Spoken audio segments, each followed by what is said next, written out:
तो मैं स्वागत करता हूँ आप लोगों का फिर से एक नई वीडियो में। मैं रहता हूँ जर्मनी में 1 साल से और करता हूँ मैं house building in nursing.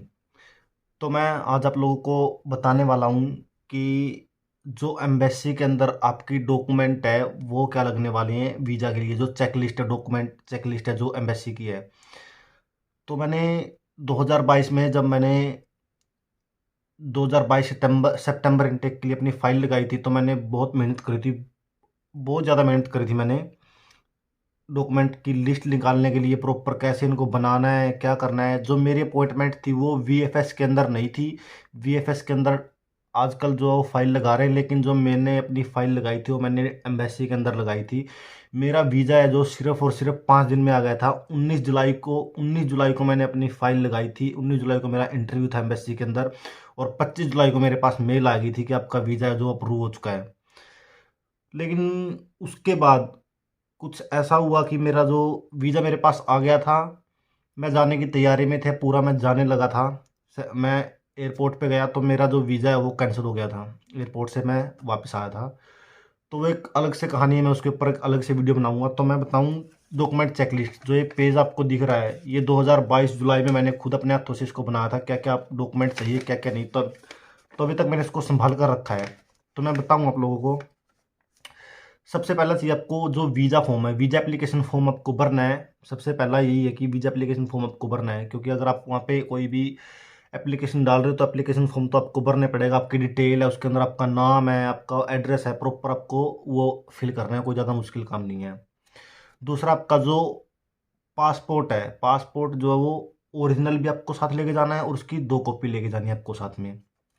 Biometric photos आपको पता ही है। बायोमेट्रिक फ़ोटोज़ आप किसी भी स्टूडियो वालों के पास जाओगे तो उसको बोल देना कि वीज़ा के लिए मुझे फ़ोटो चाहिए, तो आपको वो निकाल के दे देगा। उसमें शायद 80-90% आपका फेस दिखाया जाता है, मतलब कि। तो कोई भी आप स्टूडियो वालों के पास जाओगे, उसको बोल देना कि वीज़ा के लिए चाहिए, तो आपको वो निकाल के दे देगा बायोमेट्रिक फ़ोटोज़। अगर मैं तीसरा बात करूँ, तो आपको क्या चाहिए?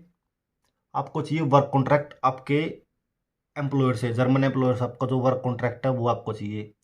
वर्क कॉन्ट्रैक्ट सबसे मेन है जो आपको जर्मन एम्प्लॉयर से चाहिए। उसकी उसको सिग्नेचर होना चाहिए, वो आपका आपके मतलब सिग्नेचर किया होना चाहिए आपके आपने और आपके एम्प्लॉयर ने, तो वो भेजा ही आपको।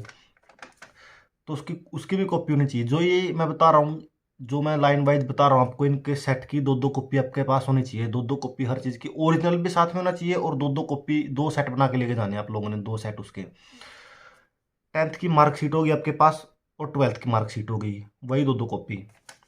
बी वन का सर्टिफिकेट, जो बी वन का सर्टिफिकेट है वो आपको चाहिए वीज़ा के लिए। डिपेंड करता है, शायद आपका एम्प्लॉयर आपसे B2 मांग ले नर्सिंग में या फिर दूसरे हाउस बिल्डिंग में। लेकिन आपको जो चाहिए, जो एम्बेसी के अंदर फाइल लगेगी, जो वीज़ा आपको मिलेगा वो B1 के ऊपर भी मिल जाएगा। मेरा पास अभी B1 है, B1 पे ही मैंने अपनी फ़ाइल लगाई थी और B1 पे ही मेरा वीज़ा आया था। तो उसके बाद चाहिए आपको हेल्थ ट्रैवल इंश्योरेंस।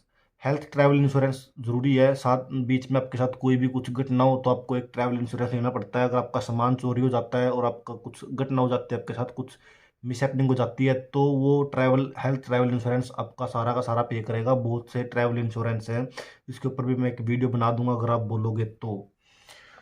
फिर हो गया आपका एक रिज्यूमे। सीवी आपको चाहिए, जिसके अंदर आपकी पूरी डिटेल होगी, पूरा मतलब आपका समझते हो सीवी क्या होता है।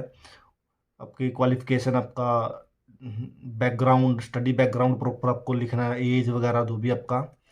उसके बाद हो गया आपका एक मोटिवेशनल लेटर। मोटिवेशनल लेटर आपको लिखना है। मोटिवेशन लेटर में आप लिखोगे कि आप जर्मनी क्यों जा रहे हो, किन कारणों से जा रहे हो, क्या आपको मोटिवेशन मिला है जो आप जर्मनी जा रहे हो। हाउस बिल्डिंग ही क्यों चूज कर रहे हो। प्रॉपर एक एम्बेसी को आपने ये दिखाना है कि मैं जर्मनी के लिए ही बना हूँ और मैं जर्मनी जा रहा हूँ, और मेरे ये कारण है। आपको जो आपकी खुद की ओन लैंग्वेज है आप उसको कर सकते हो। और मैं आपको थोड़ा और बता देता हूँ, आपको आइडिया दे देता हूँ। मोटिवेशन लेटर बस नॉर्मली है, अपना खुद का अपना प्रॉपर तरीके से अपने आप को एक्सप्लेन करना होता है कि मैं जर्मनी जा रहा हूँ, इन वजह से जा रहा हूँ। तो एक होता है आपका कवर लेटर। कवर लेटर भी नॉर्मल है। कवर लेटर में आप आपकी क्वालिफिकेशन ही ऐड करते हो। कवर लेटर कुछ नहीं होता है। कवर लेटर मोटिवेशन लेटर होता है मेन जो होता है। कवर लेटर फिर भी आपको डालना है। कवर लेटर होता है प्रॉपर आपका जो बेसिक बेसिक ऊपर से डालते हो कि आपकी क्या क्वालिफिकेशन है, वही सीवी की तरह होता है थोड़ा सा कवर लेटर भी। आपका जो आपने अपॉइंटमेंट बुक करी है वीएफएस के अंदर, आपने जो भी अपॉइंटमेंट बुक करी है, जिस दिन की भी आपने, आपके पास एक मेल आती है, अपॉइंटमेंट लेटर आता है आपके पास, वो अपॉइंटमेंट लेटर आपके पास होना चाहिए। वो अपॉइंटमेंट लेटर दिखा के ही आप एंटर करोगे अंदर। तो एक होता है डिक्लेरेशन फॉर्म। डिक्लेरेशन फॉर्म होता है एक, जो हम डिक्लेयर करते हैं कि ये जो इंफॉर्मेशन है, जो भी डिटेल मैंने अबाउ ऊपर दी है, तो ये मैं मतलब कि ये सही है और इसमें सारी सच्चाई है, इसमें कोई झूठ नहीं है। आप डिक्लेयर करते हो। आपने कई बार पहले भी अपने सरकारी जॉब या गवर्नमेंट जॉब के लिए फॉर्म भरे होंगे, तो आपने पहले भी साइन किए होंगे नीचे कि मैं ऐसे ऐसे डिक्लेयर करता हूँ, आई डिक्लेयर ब्ला ब्ला ब्ला। तो एक होता है additional contact legal representation form होता है। ये सब के सब फॉर्म मैं नीचे डाल दूंगा डिस्क्रिप्शन में, टेंशन लेने की ज़रूरत नहीं है। मैं सारे के सारे जितने भी हैं, वीजा एप्लीकेशन फॉर्म से लेकर के, visa application form, CV, motivation letter, declaration form, जो भी ये 3-4 चीज़ें हैं, मैं इनका लिंक नीचे डाल दूंगा पीडीएफ में। कोई डरने की ज़रूरत नहीं है, कोई कुछ घबराने की ज़रूरत नहीं है। और जो ये डॉक्यूमेंट चेकलिस्ट मैंने बताई है, जो ये डॉक्यूमेंट चेकलिस्ट बताई है, इसकी पीडीएफ भी मैं डाल दूंगा एम्बेसी की वेबसाइट से डाउनलोड करके। कोई डरने वाली बात नहीं है, कोई कुछ नहीं है। और जो मैंने बताया ये additional contact legal, additional contact legal information का मतलब है कि आप किसी दूसरे इंसान की इन्फॉर्मेशन दे रहे हो, अगर आपको एम्बेसी या फिर वीएफएस आपको रीच नहीं कर पा रहा है। जैसे मैंने अपने फादर की दे दी थी, नीचे अपने फादर की ईमेल दे दी थी और अपने फादर का मोबाइल कॉन्टैक्ट नंबर दे दिया था। ये अगर मेरे को रीच नहीं कर पा रहे हैं किसी भी कारण से वो, तो दूसरे बंदे को वो रीच कर सकते हैं, यानी कि एक दूसरे बंदे की आप इन्फॉर्मेशन दे रहे हो। तो यही था, मैंने बता दिया आप लोगों को। डिस्क्रिप्शन में मैं चेकलिस्ट की डिटेल डाल दूंगा, पीडीएफ डाल दूंगा, जो भी ये डॉक्यूमेंट की मेरे पास है पेज के ऊपर, ये मैं नीचे डाल दूंगा। और मैं जो ये डिक्लेरेशन फॉर्म है, वीज़ा फॉर्म है और 2-3 फॉर्म जो मैंने आपको बताए हैं इसके अंदर, वो सारे के सारे मैं डिस्क्रिप्शन में लिंक डाल दूंगा, आप जाकर उनको चेक कर सकते हैं।